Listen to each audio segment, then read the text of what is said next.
লিসাইলি ওয়াল মাহরুম, ধনীদের সম্পদে গরিবদের হক। আল্লাহ বলেছেন অধিকার।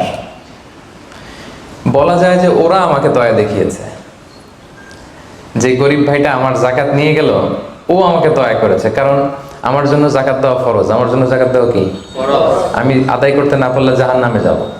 কিন্তু যে জাকাত নেয়ার হকদার ওর জন্য কি জাকাত নেয়া ফরজ? কথা বুঝে নাই বোধহয়। গরিব মানুষ, ওর জন্য কি জাকাত নেওয়া ফরজ? ও যদি বলে আমি গরিব আছি, ভালো আছে, নিব না জাকাত, কিছু করা যাবে?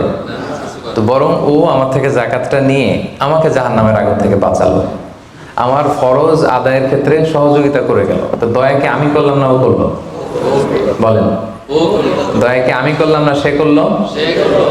সে করলো। এই জন্য আল্লাহ তাআলা বললেন ওয়া ফি আমওয়ালিহিম হাক্কুন লিসাইলি ওয়াল মাহরুম, ধনীদের সম্পদে গরিবদের অধিকার আছে। এটা অধিকার, এটা কোনো রকম দয়া বা অনুকম্পা নয়। কারণ ইসলাম চায় একটা সুন্দর মানবিক সমাজ ব্যবস্থা গড়ে তুলতে। শহরের এক পাশে গাছতলা, আরেক পাশে পাঁচতলা।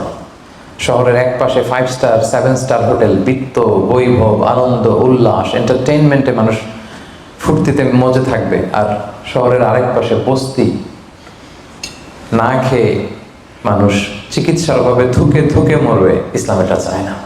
ইসলাম চায় সম্পদের তারল্য সবার হাতে পৌঁছে যাক। কাইলা ইয়াকুনা দুলাতান বাইনাল আগনিয়া মিনকুম।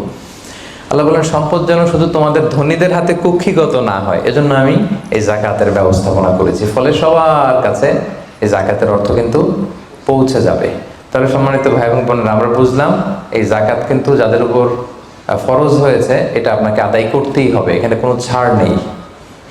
এবং এটা গরিবদের অধিকার, এটা সোশ্যাল সিকিউরিটি নেট, যাতে সকলের কাছে অর্থের তারল্য